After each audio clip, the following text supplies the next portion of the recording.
ہم بھی تو دانش رکھتے ہیں، عقل رکھتے ہیں۔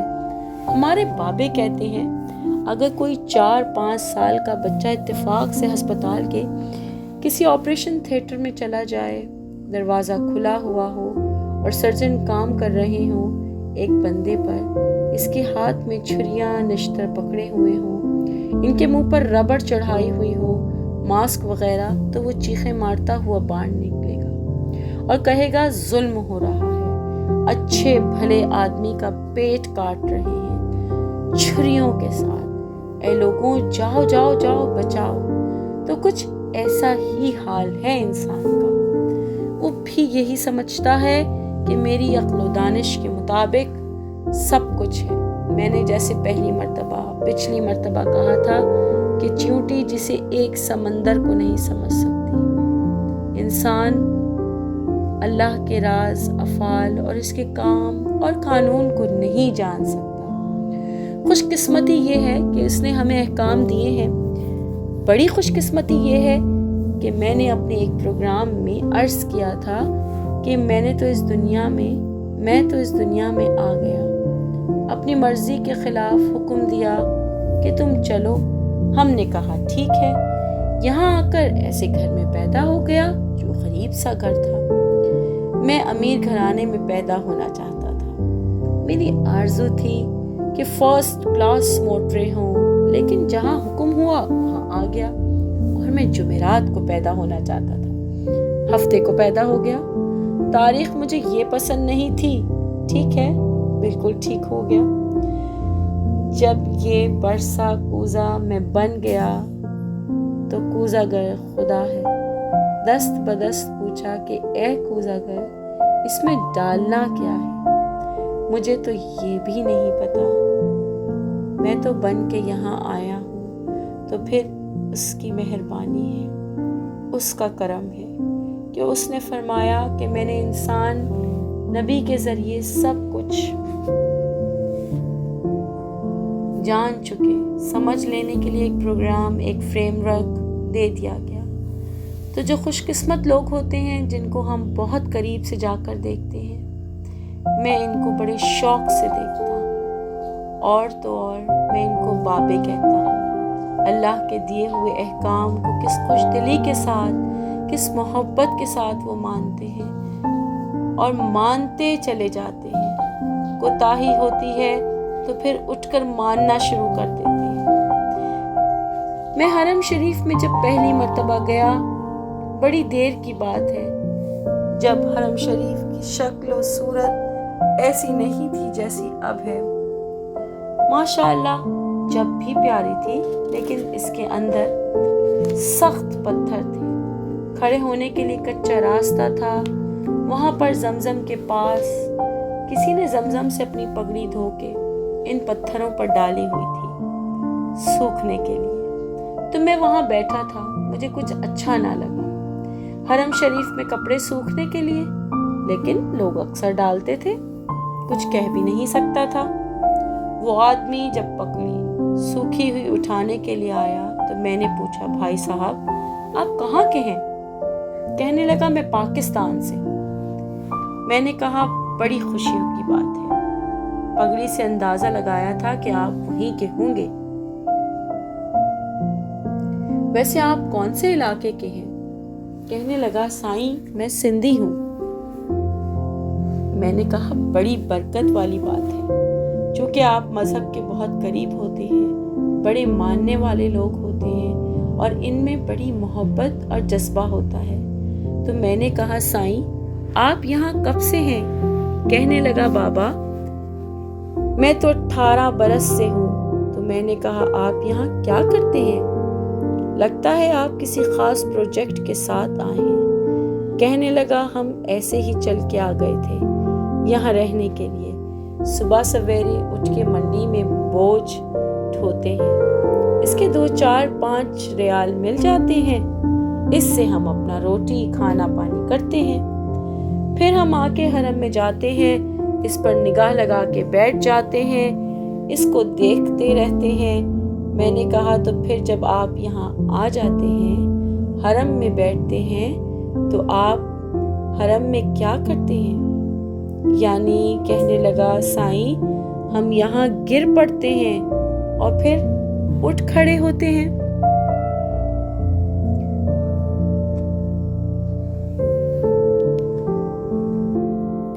"18 برس سے؟" میں نے کہا، "بہت خوش قسمت انسان ہے جو گر بھی پڑے، اٹھ کے کھڑا بھی ہو جائے، پھر گر پڑے اور پھر اٹھ کے کھڑا ہو جائے، تو یہ بڑی برکت کی بات ہے۔ ان ماننے والے لوگوں کی جو تسلیم کر لیتے ہیں اس بات کو کہ جو ہمیں فریم ورک عطا کیا گیا ہے وہ صحیح ہے، مناسب ہے اور اسی کے مطابق ہم اپنی زندگی کو بسر کریں گے۔ لیکن اس کے ساتھ انسانی کمزوری ہے۔ گرنے والا جو مقام آتا ہے تو وہ بھی ساتھ چلتا ہے۔ اس وقت آدمی یہ ضرور سوچتا ہے کہ یہ میرے ساتھ، میرے دوستوں کے ساتھ، میرے عزیزوں کے ساتھ کیا ہوا؟ تو اس میں عزیزان گرامی زیادہ کوتاہی اس بات کی ہوتی ہے کہ انسان جو ہے وہ بڑا بے صبرا اور ناشکرا ہے، اور اس کی ایک خاصیت ہے، چھوٹے سے دھبے کو پھیلا کر نہ صرف اپنی زندگی پر، نہ صرف اپنے علاقے پر، بلکہ ساری دنیا پر محیط کر لیتا ہے اور خود اس کے دائرے کی لپٹ میں آ جاتا ہے۔ اب اگر آپ غور کریں گے تو مصائب اور مشکلات اتنی ہی شدید ہوتی ہیں جتنا کہ آپ نے ان کو بنا دیا ہوتا ہے، اور وہ آپ کی ساری زندگی کا ایک حصہ ہوتی ہے، ساری زندگی نہیں ہوتی۔ بندہ یہ سمجھتا ہے کہ یہ ساری کی ساری میری زندگی ہے اور وہ برباد ہو گئی، تباہ ہو گئی۔ مجھے یاد آیا آپ سے بات کرتے کرتے، ایک منگ بادشاہ کے عہد میں ایک غریب آدمی تھا، گاؤں کا رہنے والا تھا، بہت ہی غریب تھا، لیکن تھا وہ صوفی آدمی، روحانیت سے اس کا گہرا تعلق تھا۔ تو اس غریب آدمی کے پاس ایک خوبصورت گھوڑا تھا، اعلیٰ نسل کا گھوڑا۔ دنیا اسے دیکھنے کے لیے آتی۔ اس نے بڑے پیار سے اپنے گھر کے قریب ایک چھوٹا سا استبل بنا کے رکھا ہوا تھا۔ اس کا عشق اور کچھ نہیں تھا، اس کے پاس اور کچھ نہیں تھا، ایک گھوڑا ہی تھا اس کے پاس۔ بادشاہ وقت کو پتہ چلا کہ ایک گھوڑا اس کے پاس ہے جو کہ بہت اعلیٰ نسل کا ہے، تو یہ حاصل کرنا چاہیے۔ تو بادشاہ اپنے حواریوں کے ساتھ، امیروں وزیروں کے ساتھ اس کے پاس آیا، کہنے لگا، اے فقیر، مانگ، کیا مانگتا ہے اس گھوڑے کے بدلے؟ اس نے کہا، حضور یہ بکاؤ مال نہیں، یہ شوق سے رکھا ہوا ہے، یہ بیچا نہیں جا سکتا، یہ تو بیچنے والی چیز ہی نہیں ہے۔ اس نے کہا، نہیں، ہم تجھے منہ مانگی قیمت دیں گے۔ کہنے لگا، نہیں جی، میں نے بیچنا ہی نہیں۔ اس نے کہا، پھر غور کر لے، ہم تجھے ایک برگنا دیں گے، ایک ریاست دیں گے، اس کے بدلے تو یہ ہمیں گھوڑا دے دے۔ وہ پھر بھی نہیں مانا، ضدی آدمی تھا۔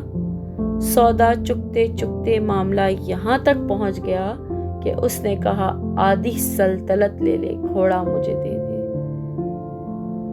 کہنے لگا، نہیں جناب عالی، میں نے بتایا کہ اس کا مول کوئی نہیں، اگر یہ بکنے والی چیز ہوتی تو میں دے دیتا آپ کو، لیکن یہ بکنے والی چیز نہیں ہے۔